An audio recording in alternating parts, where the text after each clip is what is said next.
Salut, bienvenue sur notre chaîne Impôts et Fiscalité. Aujourd'hui, nous allons traiter des taux de cotisation à la CNPS. CNPS, entendez, Caisse nationale de prévoyance sociale. Cette structure-là qui s'occupe de la régularité des cotisations des employeurs à la CNPS au fin d'assurer une bonne sécurité de travail aux employés, notamment en matière d'assurance pension vieillesse, d'assurance accident de travail, assurance maladie professionnelle. Et généralement, pour que l'État puisse faire face à toutes ces responsabilités, il faut bien que l'entreprise puisse cotiser chaque fin du mois. Et ces cotisations-là sont à la fois d'une partie retenue sur les salaires des employés et l'autre partie, la part de contribution de la structure qui vous emploie. Donc, pour parcourir ce thème aujourd'hui, nous aurons trois étapes. La première étape sera déjà de vous présenter c'est quoi les cotisations et pourquoi ces cotisations. La deuxième étape, ce sera les différentes cotisations. Et la troisième étape, enfin, les taux de cotisation ainsi que les parts de cotisation revenant à l'employeur et à l'employé. Voilà. Cotisation CNPS, en réalité, l'État, qui est le garant de la société, prend des dispositions pour que l'employé qui travaille dans une entreprise ne puisse pas, en cas d'accident, en cas de maladie professionnelle ou même après toute sa carrière professionnelle, avoir des difficultés. Raison pour laquelle l'État a mis sur pied cette structure, la Caisse nationale de prévoyance sociale, pour le suivi de cette assurance au niveau des entreprises. Maintenant, comme cotisation, les entreprises doivent être appelées à faire 4 cotisations. La première cotisation, c'est la pension vieillesse, d'invalidité et de décès. Deuxième cotisation, la prestation familiale. Troisième, l'accident de travail. Et enfin, quatrième, maladie professionnelle. Toutes ces cotisations-là doivent être faites mensuellement, au plus tard le 15 de chaque mois, du mois suivant, au plus tard le 15 du mois suivant le mois concerné. Donc, pour payer les cotisations, par exemple, du mois de septembre, vous devez le faire entre le 1er octobre et le 15 octobre au plus tard, date butoir. Pour payer octobre, vous le ferez entre le 1er novembre et le 15 novembre. Date limite et date butoir. Déclaré et payé. Maintenant, pour ces cotisations que nous avons citées précédemment, je vais les rappeler. La pension vieillesse, d'invalidité et de décès, la prestation familiale, l'accident de travail et en 4, la maladie professionnelle. Il y a effectivement des taux de cotisation. Il y a des taux de cotisation. Naturellement, des taux qui sont à la charge de l'employeur et des taux à la charge de l'employé. En ce qui concerne la pension vieillesse, d'invalidité et de décès, le taux est de 8,4% sur la base du salaire cotisable. Le taux est de 8,4%.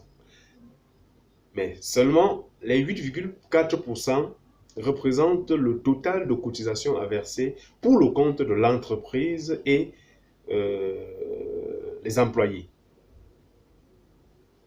Et la part qui revient à l'employé là-dedans est de 4,2%, autant pour moi, 4,2% pour l'employé et 4,2% pour l'employeur. Donc le total de 8,4% est reparti de moitié entre l'employeur et l'employé. Donc l'employeur supporte 4,8% et 4,2% autant pour moi, 4,2% je précise, et l'employé 4,2%. Ça, c'est pour ce qui est de la pension vieillesse et d'invalidité et de décès. Maintenant, la prestation familiale. Au niveau de la prestation familiale, il faut comprendre que là-bas, nous avons 3 régimes de cotisation. Il y a le régime général, le régime agricole, le régime de l'enseignement privé. Régime général, et au régime général, on associe également les employés de maison. Le régime général plus employés de maison. Deuxièmement, régime agricole. Troisièmement, le régime d'enseignement privé. Le régime général, donc, pour plus les employés de maison, doit cotiser, ce régime doit cotiser 7%.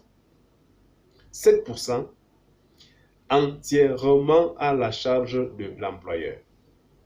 C'est l'employeur seul qui paye la prestation familiale.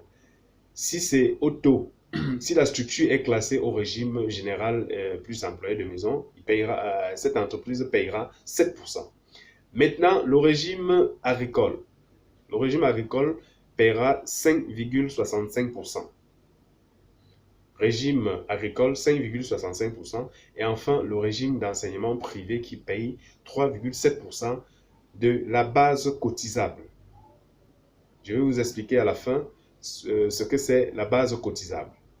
Donc, en ce qui concerne la prestation familiale, qui est une cotisation uniquement imposée à l'employeur, qui est supportée à 100% par l'employeur, nous aurons 3 régimes. Le régime général plus employé de maison qui paye 7%, le régime d'enseignement privé qui paye 3,7%, le régime agricole qui paye 5,65%. Maintenant, troisième cotisation, accident de travail et maladies professionnelles. Pour les accidents de travail et maladies professionnelles, ici, la cotisation est répartie en 3 groupes. 3 groupes de taux. Il y a le groupe A, le groupe B, le groupe C. Et chaque groupe correspond à un niveau de risque bien défini. Le groupe A correspond au niveau de risque faible. Le taux là-bas est de 1,75%.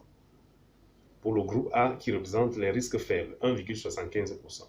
Le groupe B, pour les risques moyens, paye un taux de 2,5%. Et le groupe C, risque élevé, paye 5%, naturellement de la base cotisable.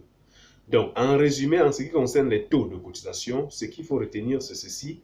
Il y a la pension vieillesse et d'invalidité décès qui est supportée de moitié par l'employeur et de l'autre moitié par l'employé. Le taux général est de 8,4%. Chaque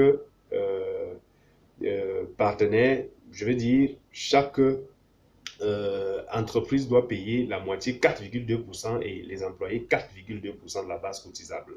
Il y a prestations familiales. Les prestations familiales divisées en 3 régimes, dont 3 taux. Le régime général plus employé de maison, 7%. Le régime agricole, 5,65%. Le régime d'enseignement privé, 3,7%. Il y a enfin donc l'accident de travail et maladie professionnelle répartis en 3 groupes en fonction des niveaux de risque. On a le groupe A qui représente les risques faibles, dont le taux est de 1,75%. Nous avons le groupe B qui représente les risques moyens, dont le taux est de 2,5%. Nous avons le groupe C pour les risques élevés, dont le taux est de 5%. Alors, nous avons dit que tous ces taux sont appliqués sur une base cotisable. La base cotisable ici, c'est en fait la partie du salaire sur lequel est censé être appliquées les cotisations CNPS. Parce qu'il y a certains éléments du salaire qui ne sont pas pris en compte dans la base de cotisation CNPS, comme les indemnités de transport qu'on peut vous donner ne peuvent pas faire partie d'une base cotisable. Ça, c'est un exemple. Donc, la partie de salaire qui ne prend pas en compte les éléments non cotisables à la CNPS. C'est ça qu'on appelle le salaire cotisable. Très important. Donc, en gros, nous devons retenir que pour les cotisations CNPS, il y a une part salariale et une part patronale. Donc, la part salariale, c'est la part que l'employé est censé supporter et c'est uniquement de 4,2% sur son salaire. Le reste des cotisations est censé être supporté par l'employeur. Naturellement, comme nous l'avons dit dans un de nos thèmes précédents, lorsque l'employeur est en règle vis-à-vis de ses cotisations à la CNPS pour le compte de son personnel, cette entreprise est désormais assurée dans l'intérêt de son personnel qui peut bénéficier à ce moment-là d'une assurance accident de travail, assurance maladie professionnelle, assurance en pension, retraite. Voilà ce que nous avons voulu partager avec vous aujourd'hui. Nous vous invitons à vous abonner sur la chaîne pour recevoir régulièrement nos conseils et également sur notre groupe Facebook qui est en ligne depuis quelques semaines. Portez-vous bien. C'était Emmanuel Zeu, votre coach en fiscalité.